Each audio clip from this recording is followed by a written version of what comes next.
Hi friends, అందరూ ఎలా ఉన్నారు? అందరికీ ముందుగా హ్యాపీ శ్రీరామనవమి. ఈరోజు అంటే సీతారామన్ కళ్యాణం కదండి. ఈరోజు మా ఊరు పిల్లవనిపాలెం గ్రామం. సాంప్రదాయం ప్రకారం ఈ ఊర్లో ఎర్లీ మార్నింగ్ గుడిని నీట్గా అలంకరించేసి పందిరేస్తారనమాట. రాటుడుపు అంటారు కదా, కళ్యాణం కదండి. రాటుడుపు అయిపోయాక అలా చక్కగా మధ్యాహ్నం అన్న సంతర్పణ పెడతారండి. అన్నదానం కోసం అందరూ తలో చేసి అందరూ చక్కగా అన్నదానం అన్నీ ప్రిపేర్ చేశారండి. అన్నదాన ఏర్పాట్లు చాలా బాగా జరిగాయండి. అన్నదానం ప్రసాదం అయితే చాలా బాగుంది. పులిహోర అయితే చాలా బాగుంది. నాకైతే పులిహోర అంటే చాలా ఇష్టం. మీకేంటి ఇష్టమో కామెంట్ చేయండి. సీతారాములు చూడండి ఎంత కళగా ఉన్నారో. భోజనాలు అన్నీ అయిపోయాక సాయంత్రం ఏం చేస్తారంటే ప్రతి ఇంటికి సారి ప్రిపేర్ చేస్తారండి. సార్ అంటే ఎవరికి నచ్చిన ఐటమ్ అది స్వీట్లే చేస్తారండి. సీతమ్మ వారి సారే గడప గడపకి సార్ అనేది పట్టుకెళ్తారండి. అదొక ఆనవాయితీలాగా వచ్చింది. సాంప్రదాయాన్ని పాటించాలి కదండి. మా ఇంటి నుండి అయితే చిలకలండి. సారే ఒక్కొక్కరు ఒక్కొక్క ఐటమ్స్ తీసుకొస్తారు. అన్ని స్వీట్సే తీసుకొస్తారు. ఫర్ ఎగ్జాంపుల్ జంతుకులు, అరిసెలు, చిలకలు, పొంగులు, పెద్ద చిలకలు, జిలేబీ, జాంగిరి, రవ్వ లడ్డు, మురిపీలు, సంపంగి పువ్వులు, అలా అన్ని స్వీట్తో తయారు చేసినవి తీసుకొస్తారండి. సారి మొత్తం ఊరు మొత్తం ఊరేగిస్తారండి. మధ్య మధ్యలో కోలాటం ఉందండి. కోలాటం వేస్తున్నారు. చిన్నపిల్లలతో కూడా కోలాటం వాళ్ళకి గ్యాప్ ఇస్తూ చిన్నపిల్లలతో కూడా డాన్స్ వేస్తున్నారండి.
అలా అందరూ సరదాగా అలా డాన్స్ వేసుకుంటూ సారీ మొత్తం ఊరంతా ఊరేగించుకుంటూ చివరిగా రామాలయంకి అయితే వచ్చేసాం. చూడండి అందరూ రెడీగా ఉన్నారు.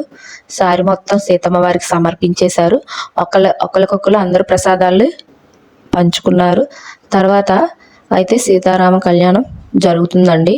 ఇదే అండి ఫుల్గా చూడండి ఎంత బాగా అలంకరించారు, డెకరేట్ చేశారు. మొత్తం అందరూ కూడా చాలా బాగా ఎంకరేజ్ చేశారు. ప్రసాదాలు చూడండి అందరూ షేర్ చేసుకుంటున్నారు. డెకరేషన్ మాత్రం చాలా బాగుంది. ఇది అండి మా శ్రీరామనవమి స్పెషల్ వీడియో. ఈ వీడియో ఎలా అనిపించింది? నచ్చిందా? నచ్చితే ఒక లైక్ చేయొచ్చు కదా. Thank you for watching. అందరూ కామెంట్లో జై శ్రీరామ్ అని కామెంట్ చేయండి.